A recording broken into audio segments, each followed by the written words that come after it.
Adenomyosis is a very painful condition.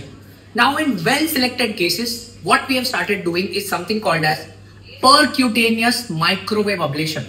One small 5 mm incision and we can cure the disease for the patient when done correctly. Presenting the percutaneous technique under lap guidance. So this is a small 5 mm trocar which is for visualization, and we will not be putting any other ports on the abdomen. For this, it is absolutely mandatory for us to manipulate the uterus and make sure that there is no adhesion in the posterior plane. Can you see that?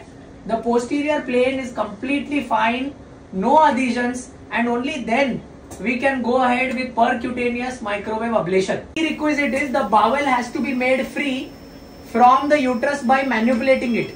Fortunately, there is no adhesions, and now we will start the percutaneous ablation. The uterus is close to anterior abdominal wall and the probe is gently pushed in the cavity. And now we will ablate.